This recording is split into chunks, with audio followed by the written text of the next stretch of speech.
உதயம் சௌத் நேயர்களுக்கு வணக்கம். இன்று நம்மோடு நேர்காணலில் பேசுவதற்காக திராவிட முன்னேற்ற கழகத்தினுடைய தேர்தல் பணிக்குழு செயலர் திருமிகு கடலூர் இளப்புகழேந்தி அவர்கள் நம்மோடு இருந்திருக்கிறார். வாருங்கள் அவரோடு பேசலாம். சார் வணக்கம். அனைவருக்கும் வணக்கம். கேளுங்க. சார் ராணுவ அதிகாரி சோஃபியா அவர்கள ரொம்ப கொச்சையா பேசின பாஜகவை சேர்ந்த ஒருத்தர் மன்னிப்பை கேட்டாலும் நாங்கள் அந்த மன்னிப்பை நிராகரிக்கிறோம் அப்படின்னு உச்சநீதிமன்றம் சொல்லி இருக்கிறது. எப்படி பார்க்குறீங்க இந்த விஷயம்? அதாவது இந்திய துணைக்கண்டத்தின் ராணுவம், அந்த ராணுவம் என்பது மிக மிக மிக எத்தனை மிகலாம் போட்டுக்கலாம். அந்த அளவுக்கு ஒரு நாட்டினுடைய பாதுகாப்பு அரண். அதில் பணியாற்றக்கூடிய அதிகாரிகள், ஒரு சாதாரண சோல்ஜர் என்ற போர் வீரனுக்கு கூட நாம் அனைவரும் தலைவணங்கி மரியாதை செலுத்தணும். அதுதான் ராயல் சல்யூட்னு சொல்லுவாங்க.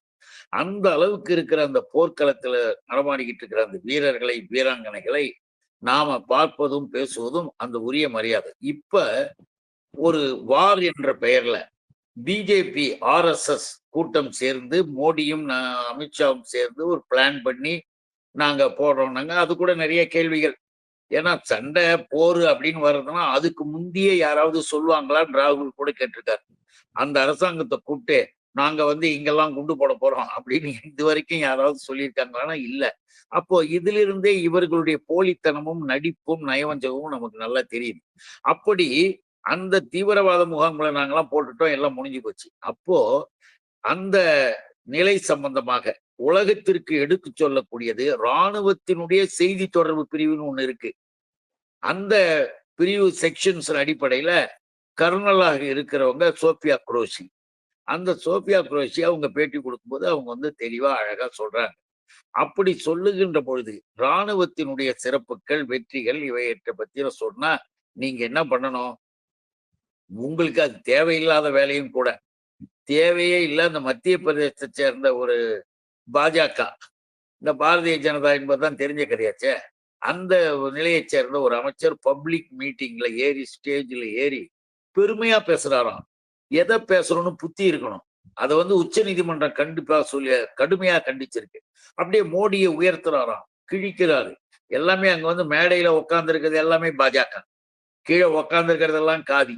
பொதுமக்கள், இந்திய மக்கள் என்பதுல யாருமே ஒரு மனசாட்சி உள்ளவனும் ஏற்றுக்கொள்ள மாட்டான். அசிங்கம் வேகமாக பேசிட்டு எங்களுடைய சகோதரிகளினுடைய பொட்டை அழிச்சிட்ட, சகோதரிகள் கூட இல்ல, இந்திய பெண்களுடைய பொட்டை அழிச்சிட்ட. அதான் சிந்தூர், ஆபரேஷன் சிந்தூர் ஆக்ஷன் நாங்க பண்ணோம். அது எங்களுடைய மோடி.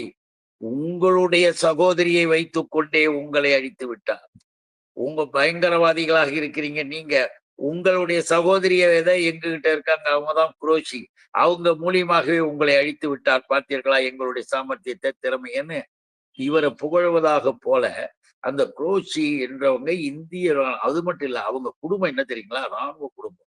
அவங்க தாத்தாவில இருந்து அவங்க கணவர்ல இருந்து எல்லாருமே இராணுவத்துல பணியாற்றக்கூடியவங்க.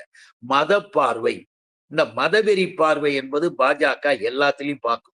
எப்ப பசியால எல்லாரும் கிடந்தா கூட அவன் பசியால செத்து போனாலும் பரவாயில்ல, அவன் முஸ்லீம் கிறிஸ்டின்னு அப்படின்னு பார்ப்பான். அதுக்கு பிறகு எப்படி பார்ப்பான் தெரியுமா? இவன் இந்த ஜாதி, அவன் அந்த ஜாதி, இந்த ஜாதிக்கார செத்தா பரவாயில்ல, அந்த உயர் ஜாதிக்கு கொடுன்னுவான். இப்படி பார்வை எல்லாமே கோளாறாக இருக்கிற பாரதிய ஜனதா ஆர்எஸ்எஸ் பார்வையில இந்த நபர் அந்த மோடியை உயர்த்துவதா நினைச்சுக்கிட்டு பயங்கரவாதிகளினுடைய சகோதரி அப்படின்னு இந்த அம்மாவை சொன்னா, ஒரு இஸ்லாமியர்களாக இருக்கிறவரே இந்தியாவில் இருந்ததே கிடையாதா? இந்திய மக்கள், இந்திய நாட்டினுடைய இராணுவத்தில் எவ்வளவு பேர் உயிரை கொடுத்து போராடுறான். இன்னும் கூட அந்த நபருக்கு என்ன சொன்னாங்க தெரியுங்களா? பாகிஸ்தான்ல 50 லட்சம் இந்துக்கள் இருக்காங்க. அவங்களுக்கான கோயில் வழிபாட்டு முறையில இருக்கு, அங்க அதெல்லாம் நடந்துகிட்டு தான் இருக்கு. இவனுங்க பண்ற கூத்தின் காரணமாகத்தான் அங்கங்க கலவரங்கள். இப்போ கீழே நடவடிக்கை எடுக்கணும்னு சொன்ன உடனே உச்ச நீதிமன்றத்துக்கு போயிட்டாரு. என் மேல போடப்பட்ட வழக்கை ரத்து பண்ணுங்க. அப்ப சுப்ரீம் கோர்ட் ஜட்ஜஸ் 2 பேர் சிட்டிங், 2 பேர் கிளியரா அழகா சொன்னாங்க, மிஸ்டர், உன் மன்னிப்பு எல்லாம் ஏற்றுக்கொள்ள முடியாது. கோர்ட்டுல வழக்கு வந்துடுச்சுன்ன உடனே ஃபார்மாலிட்டிக்காக நீங்க மன்னிப்பு கேட்கறீங்க. உண்மையாக மன்னிப்பு கேட்டதாக அது இல்லை.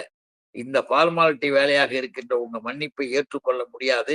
ஆகவே நீங்க அந்த வழக்கை தள்ளுபடி பண்ணுன்றத, உங்க மனுவை தள்ளுபடி பண்றோம், உங்கள் மீது சட்டப்படியான நடவடிக்கை எடுக்கணும்னு சொல்லிட்டாங்க. இதுல இன்னொன்னு நீங்க கவனிக்கணும். இவ்வளவு தெளிவாக உச்ச நீதிமன்றம் தெளிவா சொல்லிடுச்சு. இந்த நபரினுடைய பேச்சு அவங்க கோர்ட்ல என்ன சொன்னாங்க, உங்க பேச்சே வீடியோ வந்து போச்சு, வீடியோவையே எல்லாரும் பார்த்தோம், அதுல நீங்க பேசின பேச்சு வந்து அநாகரிகமாகவும் அவலமாகவும் அசிங்கமாகவும் இருந்தது, வன்மையாக நாங்கள் கண்டிக்கிறோம், இந்த வார்த்தைகளை யாரும் பயன்படுத்தக்கூடாதுன்றதையும் ஜட்ஜஸ் சொல்லிட்டு உன்னை வந்து தூக்கி இங்க போட்டாங்க. இப்ப என்ன பண்ணிருக்கணும், இதுவே ஒரு சாதாரணமான ஒரு குற்றம் செஞ்சு ஒரு குறை சொல்லிட்டு யாரோ ஒருத்தவங்க எங்கேயாவது இருந்தா கூட உடனடியாக அந்த கட்சியினுடைய தலைமை நடவடிக்கை எடுக்கும், அவங்கள சஸ்பெண்ட் பண்ணி வைக்கும், அவங்களுக்கு வந்து விசாரணையாவது செய்யும். இப்படி உச்ச நீதிமன்றத்தாலேயே கண்டிக்கப்பட்டு தண்டிக்கப்பட வேண்டிய நபர் என்று எடுத்து சொல்லி அந்த மனுவை தள்ளுபடி பண்ணிட்ட பிறகு பிஜேபி வேடிக்கையை பார்த்து, பிஜேபியில இருந்து நரேந்திர மோடி அமித்ஷாவை என்ன பண்ணிருக்கணும், ஒரு ராணுவத்தினுடைய கர்னல் ஒரு வீராங்கனையை பார்த்து எப்படி இந்த நபர் சொல்லலாம், அவர் எங்க கட்சி மந்திரியா இருந்தாலும் சரிதான், அவரை உடனடியாக அமைச்சரவையிலிருந்து நீக்குகிறோம், அவர் மீது நடவடிக்கை எடுக்கிறோம்னு சொல்ல வேண்டியதானே, ஏன் சொல்லல? அப்ப என்ன அர்த்தம், அதை ஆதரிக்கிறாய், அவர் சொன்னத அந்த அவன் சொல்லி அசிங்கமா பேசுறான, ஆமா இப்ப என்ன அவன் பேசுறதுல என்ன தப்பு அப்படின்னு தான் மோடியும் அமித்ஷாவும் சொல்லுவதாக அர்த்தம். ஆக பயங்கரவாதிகளினுடைய சகோதரியாக அவரை காட்டும்போது இஸ்லாமியர்கள் எல்லாம் பயங்கரவாதிகள் தீவிரவாதிகள் அப்படின்ற பொருள் பொதிந்து இருக்கிற மாதிரி மதவெறி பேச்சை பிஜேபியுடைய அந்த மாநில அமைச்சர் பேசியது இன்றைக்கு இந்தியா முழுவதும் கண்டனத்துக்குரியதாகி இருக்கிறது. இதை போல தொடர்ந்து பேசுவதை இந்த பிஜேபி மோடியும் அமித்ஷாவும் அனுமதிச்சுக்கிட்டே வந்தாங்கன்னா இது மிகப்பெரிய அளவிற்கு ஒரு பெரும் கலவரத்தை மிகப்பெரிய ஒரு நிலையை உருவாக்கும் என்பதையும் நாம எச்சரிக்கை செய்கிறோம். சார், இப்ப அவருடைய கருத்தை உச்சநீதிமன்றம் ஏற்கல அப்படின்னா உச்சநீதிமன்றம் அவருக்கு என்ன சொல்ல வருது அப்படின்னு நம்ம பார்க்க வேண்டியிருக்கு. உச்ச நீதிமன்றம் என்ன சொல்ல வருதுன்னா, நீங்கள் மன்னிப்பு கேட்டது என்பது ஒரு ஃபார்மாலிட்டிக்காக உன் மேல வழக்கு போட்டதுக்காக கேட்டதாக இருக்குதே தவிர உண்மையாக நீங்கள் அதை சரியான முறையில அந்த அவங்ககிட்டயே கர்னல்கிட்டயே மன்னிப்பு கேட்கலாம். அவங்ககிட்டயே போய் சாரி மேடம், நாங்க வந்து சொன்னது தப்புதான், அது வந்து நான் வேற ஒரு இதுக்காக அங்க மீட்டிங்ல பேசினேன் அப்படின்னு கேட்டா அதை உண்மையான மன்னிப்பாக கொள்வாங்க. இது சும்மா ஃபார்மாலிட்டி, நான் மன்னிப்பு கேட்டு விட்டேன், என் மீது வழக்கு போட வேண்டாம், எடுத்து விடுங்கள் அப்படின்றதெல்லாம் ஒரு ரியாலிட்டி கிடையாது. ரியல் மன்னிப்பை கேளு அப்படின்னு அதுக்கு அர்த்தம். இல்ல ரியலாக ஃபீல் பண்ணி நம்ம தப்பா தான் பேசிட்டோம், நம்ம பேசுறதுல ஐயோ இவ்வளவு பெரிய இது இருக்கு, தெரியாம டங் சீப்பாச்சு ஏதோ பண்ணிடுச்சு அப்படின்னு சொல்லி சாரிமா அப்படின்னு அந்த மேடத்துக்கிட்டே கூட கேட்கலாம்.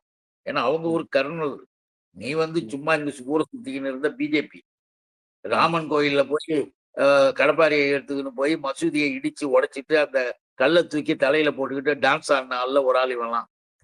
புரியுதுங்களா? அந்த மாதிரி கேவலமாக டான்ஸ் ஆடக்கூடிய நபரு நீ வந்து போய் நான் சொன்னது தப்புதான்னு ஃபீல் பண்ணி மன்னிப்பு கேட்டா கோர்ட்டே ஓகே. இப்போ பாகிஸ்தானுக்கு 12 பேர் வந்து உளவு பார்த்து இந்தியாவினுடைய தகவல்களை எல்லாம் சொல்லியிருக்கிறாங்க அப்படின்னு சொல்லி 12 பேரை கைது பண்ணியிருக்கிறாங்க. அந்த 12 பேர் இஸ்லாமியர்கள் மாதிரி தெரியல, ஆனா ஒரு அமைதி போக்கு கடைபிடிச்சிட்டு இருக்கிறாங்க அப்படின்னு பார்க்க முடியுது. அது எப்படி பாக்குறீங்க? அதுல ஒரு யூடியூப் இருக்காங்க இல்லையா லேடி, ஆமா, யூடியூப் ஒருத்தவங்க இருக்காங்க இல்லையா, ஹரியானா தானே வந்தம்மா, மகேந்திரவா இருந்தவங்க ஹரியானா, அந்த நபர் அந்த பெண் ஆடம்பரத்திற்கும் மிகப்பெரிய விளம்பரத்திற்கும் ஆசைப்பட்டு கொண்டு அலைகின்ற ஒரு சாதாரண ஒரு சமூகத்திலேயே திரிந்து கொண்டிருக்கின்ற விளம்பரதாரி, எங்க வேணா போவாங்க, எங்க வேணா வருவாங்க, காசு பணத்துக்கு எதையும் செய்வாங்கன்ற ஆளு அது சுத்திக்கிட்டே வருது. அதுல இன்னொன்னு நீங்க தெரிஞ்சுக்கணும், அந்த பெண்ணு பிஜேபியிலே ஒரு மாவட்டத்துல பொறுப்புல இருக்கு. பாரதிய ஜனதா கட்சியை சேர்ந்தது தான் அந்த லேடி. அந்த மகேந்திரா அந்த லேடி பாரதிய ஜனதா. பாரதிய ஜனதாவில் இருக்கின்ற பல பேரை பாருங்க, அவங்க பாரதிய ஜனதாவை என்ன சொல்லுவான், எங்களுக்கு இந்தியாவே கிடையாது, நாங்களாம் இந்தியர்கள் என்று சொல்ல மாட்டோம், நாங்களாம் பாரத தாயின் புதல்வர்கள், எங்களுக்கு அகண்ட பாரதம், அகண்ட பாரதம் தான் நாங்க, இந்தியா கிடையாது, இந்தியா என்பது வெள்ளைக்காரன் வச்ச பேரு அப்படின்லாம் சொல்லக்கூடியது இந்த பிஜேபி காரன். சும்மா இங்க பதவிக்கு உட்காரணும், அதிகாரத்தை பெறணுன்றதுக்காக இந்த சட்டத்திற்கு உட்பட்டு கையை கட்டிட்டு நடிக்கிறாங்களே தவிர மனசாட்சிப்படி அவங்க நடந்துக்கல. அதுக்கு ஏற்றால் போல பாரதிய ஜனதாவில பணியாற்றிய அந்த லேடி எவ்வளவு பெரிய காரியத்தை பண்ணியிருக்கு பாருங்க. அந்த யூடியூப் சேனல் மூலமாக ஒருத்தர்கிட்ட நண்பராகி பழகி அப்புறம் பாகிஸ்தானுக்கு போறது வருது. அது மட்டுமல்ல, இப்ப இதோட நிக்குது, இன்னும் கூட பாரதிய ஜனதாவினுடைய இப்படிப்பட்ட ஐயத்திற்குரியவர்கள்லாம் நல்ல தெளிவான உளவு பிரிவு பிடிச்சிச்சுன்னா சைனாவுக்கு எத்தனை பேர் சொல்லிக்கிட்டு இருக்காங்கன்னு தெரியும். எல்லாம் பாரதிய ஜனதா தான். நிறைய குஜராத்திஸ், நிறைய இந்த மாதிரி ஹரியானா இந்த சைட்ல இருக்கிறவங்களும் அங்க உறவுல தொடர்புல இருக்கிறாங்க. மோடிக்கும் அமித்ஷாவுக்கு அதை பத்தி கவலையே கிடையாது. அதைத்தான் நம்ம சொல்றோம். ஏன்னா அந்த லேடியை வந்து எப்படி புடிச்சிட்டாங்க, எல்லாரும் சொல்லி கொடுத்த தகவலின் அடிப்படையில உளவுத்துறை மூலமாக புடிச்சு எல்லாம் வச்சாச்சு. புடிச்சு ஆக்ஷன் வந்து இப்ப வந்து ரிமாண்ட் பண்ணியாச்சு. ரிமாண்ட் பண்ணி ஜெயிலுக்கும் அனுப்பிச்சாச்சு. ரிமாண்ட் பண்ணி ஜெயிலுக்கு அனுப்பிட்ட பிறகு உடனடியாக என்ன பண்ணியிருக்கணும், இவர்கள் மறுத்தாவது இருக்கணும். அவங்க வந்து எங்களுடைய பாரதிய ஜனதாவை சேர்ந்தவர்கள் அல்ல, அவங்களுக்கு எங்களுக்கு சம்பந்தம் இல்லை, சட்டப்படி என்ன நடவடிக்கை எடுக்கணுமோ எடுக்கலாம், அதையாவது சொல்லியிருக்கலாம் இல்லையா? அத கூட சொல்லல, வேடிக்கை பார்த்துட்டு உட்கார்ந்துருக்காங்க. ஆக இந்த பாரதிய ஜனதா என்பது யூனியன் கவர்மெண்ட்ல ஆட்சியில் இருக்கின்ற வரை துரோகங்களுக்கு மற்றும் உள்ள நாட்டினுடைய ஒரு அமைதியை கெடுப்பவர்களுக்கெல்லாம் அங்கீகாரம் தருவார்கள். துரோகத்தை செய்யறவங்களை பாராட்டி போற்றுவார்கள், நடவடிக்கை எடுக்க மாட்டார்கள் என்பது இதன் மூலமாக தெரியுது. அவர்கள் எதை நோக்கி போய் கொண்டிருக்கிறார்கள் என்று நமக்கு தெரியும். இப்ப இந்த 12 பேர்ல அந்த யூடியூபர் பாஜகவை சேர்ந்தவர் அப்படின்னு இருக்கும்போது, ஒரு சில பேருக்கு ஒரு அவேர்னஸ் இல்லாம இருக்கும். அவங்க யாருன்னே தெரியாது அப்படின்னு சொல்றதுக்கான வாய்ப்புகள் இருக்குதுல்ல. அவங்க யாருன்னே தெரியாது அப்படி பிஜேபில சேர்ந்திருக்கலாம்ல அப்படின்னு சொல்லலாம்ல. யாருன்னே தெரியாது சேர்ந்திருக்கலான்றதெல்லாம் அவங்க பேசுறதெல்லாம் நம்ம பேசக்கூடாது. இதே இன்னொரு கட்சியா இருந்தா, யாராவது சம்பந்தம் இல்லாம ஒரு காங்கிரஸ்காரங்க அவங்க இவங்கன்னு யாராவது இருந்தா இந்நேரம் அப்படியே ஊடகங்கள்ல பெருசா போட்டு பார்த்தீர்களா பார்த்தீர்களான்னு நண்டனம் ஆடி கத்தி கிழிச்சிட்டு இருப்பாங்கல்ல. அது என்ன, அது வந்து தெளிவா ஒரு பாரதிய ஜனதாவில் ஒரு பொறுப்புல இருந்திருக்கிறாங்க என்பதை மறைக்க முடியாது.